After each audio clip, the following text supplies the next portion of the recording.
Pessoal, tudo bem? Vamos entender aqui uma coisinha interessante: juízo e julgamento. Julgamento é diferente de juízo, porque o julgamento é o ato de julgar, é uma ação, e juízo é a capacidade para julgar, que tem a ver com discernimento. Ou seja, o cristão pode julgar fatos, comportamentos, atitudes, etc., avaliando essas coisas, tomando decisões acerca dessas coisas, dessas situações, mas ele não tem a capacidade de Deus para emitir juízo de absolvição ou de condenação. Isso só compete a Deus. Mas nós temos, claro, tanto que existe a justiça, né, para julgar casos, existem os presbíteros da igreja, né, os anciãos, tá, para dar conselhos, para aprovar, para reprovar atitudes, situações.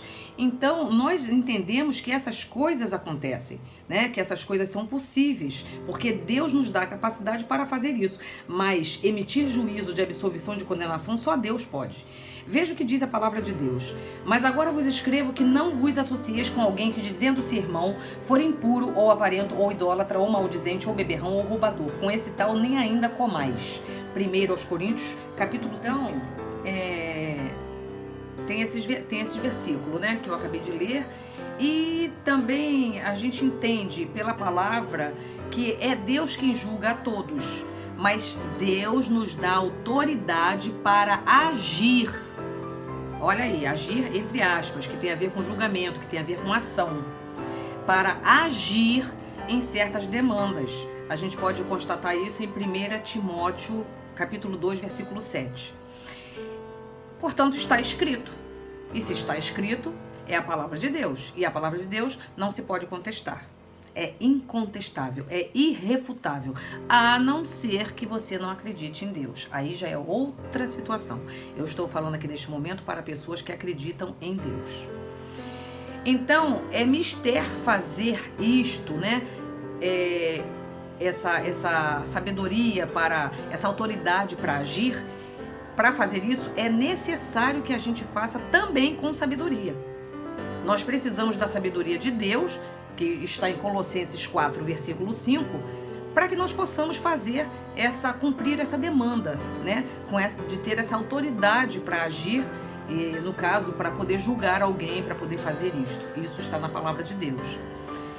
Porque as pessoas costumam falar assim: ninguém pode julgar, só quem julga é Deus. Nós temos que entender essa questão do julgamento. Não é assim como as pessoas colocam. Nós precisamos entender isso com base na palavra de Deus, tá bom? Afinal de contas, eu não tenho o direito de julgar os que não são cristãos. Deus os julgará. Mas será que vocês não devem julgar os seus irmãos na fé? Como dizem as Escrituras Sagradas, expulsem esse malfeitor do meio de vocês. Essa é a passagem em 1 aos Coríntios 5, versículos 12 e 13. E aí entram então também a questão dos falsos profetas. Os falsos profetas e sonhadores que tentarem desviá-los devem ser executados, pois incentivaram a rebelião contra o Senhor, seu Deus, que os libertou da escravidão e os tirou da terra do Egito. Uma vez que eles tentaram desviá-los do caminho que o Senhor, seu Deus, ordenou que seguissem, vocês terão de executá-los. Desse modo, vocês eliminarão o mal do seu meio. Essa passagem se encontra no livro de Deuteronômios, capítulo 13, versículo 5. Esses estão dentro da igreja do Senhor, ainda nos dias de hoje. A gente está lendo uma passagem de Deuteronômio, do Pentateuco, né? Da época de Moisés. Mas porque passou, o discernimento de Deus também passou? Não, a gente sabe que Deus é o mesmo ontem, hoje e eternamente. Então, esses falsos profetas estão dentro da igreja do Senhor hoje. Estavam antes no passado e estão hoje também. Há uma passagem no livro de Ezequiel em que Deus leva ele leva ele a uma visão do templo. E aí Ezequiel vê o templo exatamente como ele estava sendo profanado. Isso naquela época. É diferente hoje? E aí? Os falsos profetas estão dentro da igreja do Senhor com a aparência de servos fiéis. Mas o seu interior é uma mentira, é uma hipocrisia, pois fazem mal aos servos que de fato são fiéis a Deus. Então aqueles que parecem fiéis querem destruir aqueles que são verdadeiramente fiéis. Então nós precisamos ter muito cuidado para que não sejamos levados por ventos de doutrinas, por enganos, por mentiras, por hipocrisias.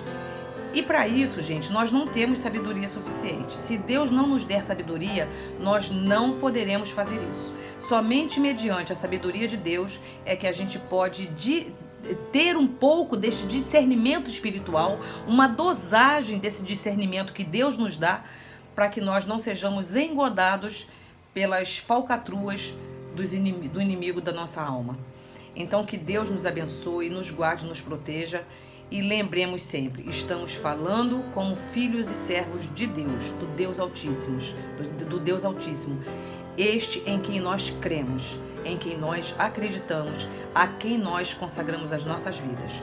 O Deus Todo-Poderoso, o Deus Senhor Jesus Cristo, o nosso Deus eterno, Deus Pai, Deus Filho, Deus Espírito Santo em quem nós cremos. Amém? Beijo no coração.